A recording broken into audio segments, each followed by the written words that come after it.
2022년 말 부울경 메가시티가 무산됐지만 박완수 경남도지사는 다시 부울경 행정통합 추진 카드를 꺼냈습니다.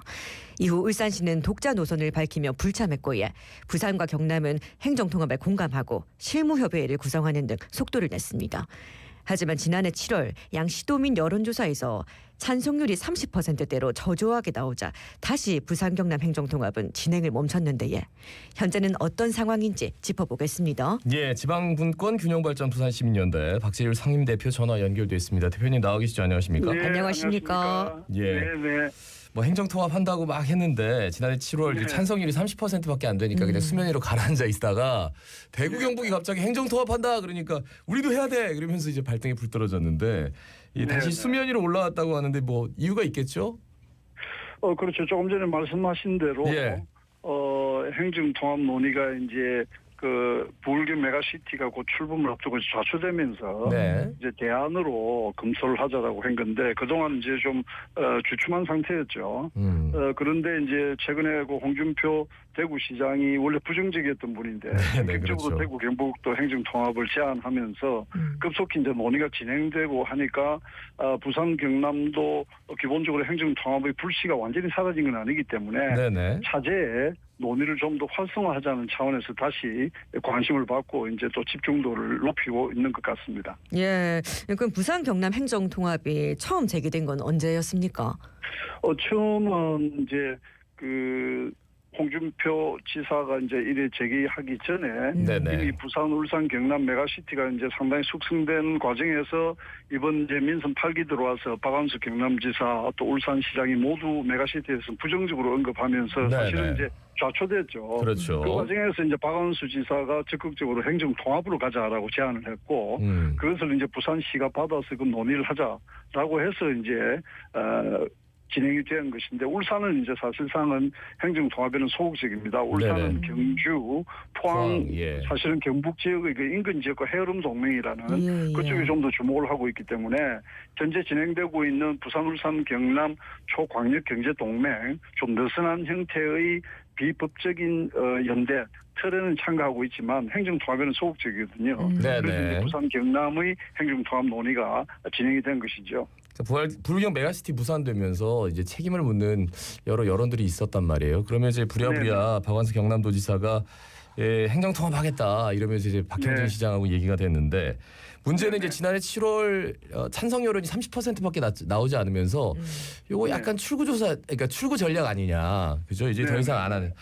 근데 이러면서 이제 부산과 경상남도가 여타의 반응이 없었거든요. 그러고 나서 네네네. 어떻게 해야 될까요?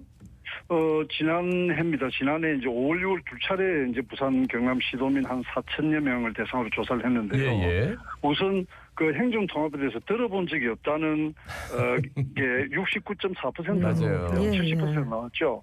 그리고 이제 찬성과 반대가 찬성이 한 35.6%, 반대가 45.6% 이렇게 나왔어요. 경남은 찬성률이 좀 더 낮았고 부산보다 네네. 또 이제 반대가 좀 더 높았고요.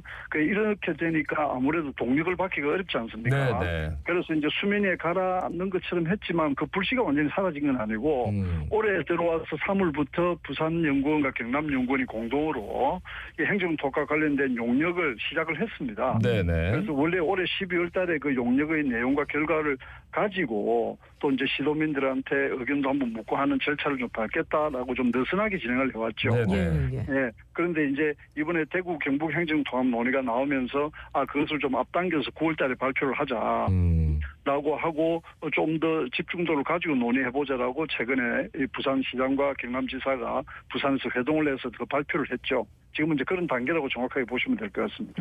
말씀하신 대로 네. 시도민들이 잘 모르는 경우가 70% 가까이가 됐었는데 사실 뭐 그렇죠. 이게 뭐 통합이 되면 어떤 점이 좋은 건지 이런 것들을 좀 잘 모르는 경우가 많아서요. 어떤 네. 점이 달라질까 예? 기본적으로 통합이 행정통합이라는 것은 그전에 메가시티는 사실은 부산이나 울산이나 경남이 각각 자기 지분 그대로 있으면서 네네. 세 군데가 일종의 약간의 출자를 해서 다른 하나의 어떻게 보면 뭐 별장이랄까요?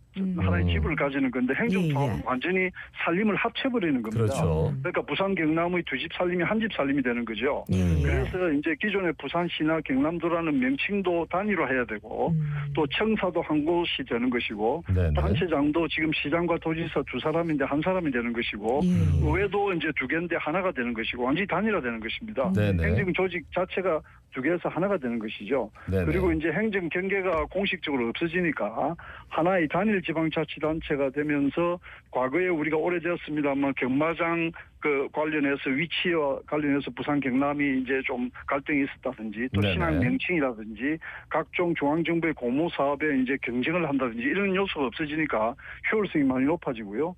또 이제 인구가 한 700만 정도 되니까 규모의 경제가 실현할 수 있고 또 경쟁력이 높아지는 거겠죠. 예. 그리고 이제 행정 통합이 되면 아무래도 기존하고는 다른 중앙정부의 여러 가지 권한 같은 것도 좀 이양받을 수 있는 그런 여러 가지 변화가 일어날 수 있는 것이죠.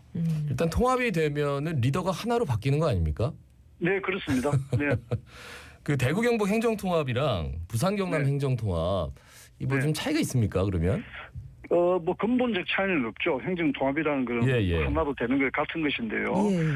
이 분권형의 그 지방 정부를 구성하고 또 규모의 경제를 달성할 수 있고 대구 경북도 이제 만약에 통합이 된다면 인구가 한 500만 되거든요. 네네. 다만 이제 굳이 뭐 조금 지금 현재 속도나 이런 부분에 다른 점이 있다면 대구 경북은 이미 지난 민선 7기 때 공론화위원회도 구성하고 해서 한 2년간 논의를 해가지고 구체적인 안까지 당시 제시가 된 상태였거든요. 예. 그러다가 이제 바로 지난 지방선거에 적용하지 못하고 거기도 뭐 좌초가 된 것인데 지금 현재는 홍준표 시장의 행정통합에 대한 전격적 제의는 행정적 측면도 있지만 사실상 홍준표 시장의 차기 대통령 선거를 향한 좀 큰 그림도 있지 않습니까? 정치적 그림도. 그래서 본인은 이미 다음 대구시장에는 출마하지 않는다는 것을 명확하게 한 것이거든요. 네네. 그러니까 이제 그런 과정이 좀 더 단순하죠.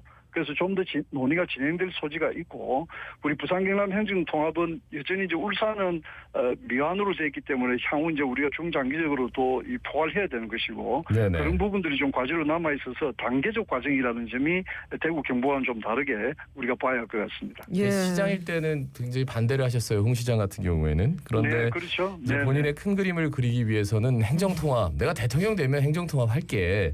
약간 이런 식으로 지금 설득을 해 나가는 것 같아가지고 확실히 좀 결은 다른 것 같아요. 그 방법론상으로는. 예, 다릅니다. 예. 그런 부분이 있죠. 예. 아무래도 이 부산 경남 행정통합 초강력 자치단체 출범인 만큼 거쳐야 할 과정들이 참 많을 것 같습니다. 어떤 과정이 예, 필요하겠습니까?